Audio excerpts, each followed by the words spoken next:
my own people manage my unhappiness, my sorrowfulness in my life. મારી જિંદગીને આગ લગાડનારા મારા પોતાના જ અંગત હતા.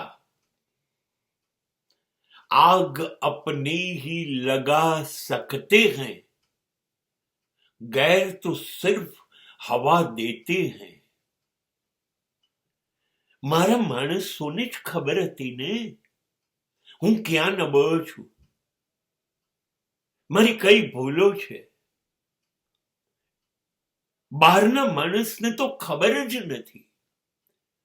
એ કેવી રીતે જ્યારે એને ખબર જ નથી મારી બાબતમાં, તો એ મારું જીવન સળગાવશે, એ મારા જીવનમાં આગ લગાડશે, એ મને બદનામ કરશે, એ મને બરબાદ કરી કાઢશે, સમાજમાં મને તમાશો બનાવી દેશે, જીવવા લાયક નહીં રહેવા દે. આ મારી જિંદગી છે ભાઈ.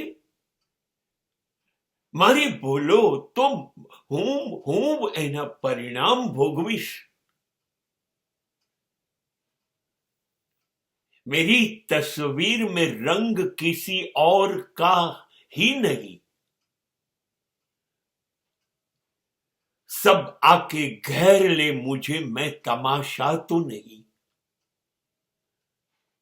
बने છે મારાથી સારી નબળી ઘટનાઓ, બને છે એવું કે હું રસ્તો ચૂકી જાઉં, બને એવું હું ખોટા રસ્તે વળી ગયો, એવું બને મારી સમજણ ખોટી હોય, મારી જીવન જીવવાની પદ્ધતિ ખોટી હોય.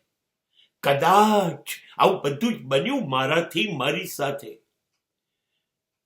પણ એનો તમે ઢંઢેરો પીટશો સમાજમાં. ચારે બાજુ હું કોઈ જગ્યાએ એક ડગલું માંડી ન શકું.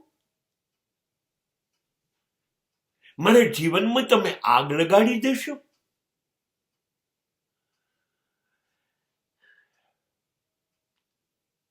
સચ આ કામ પોતાના માણસો જ કરી શકે જે તમને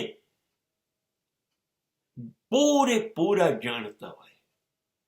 બહારના માણસો નિર્દોષ છે બિચારા, એને કશી એટલી ઊંડાણમાં ખબર નથી.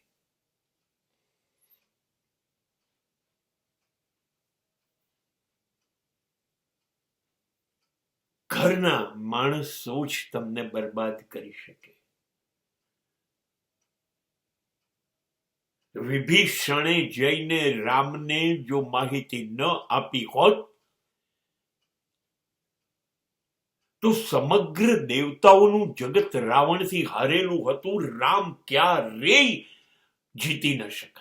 ઘર કા ભેદી લંકા ઢાય. બસ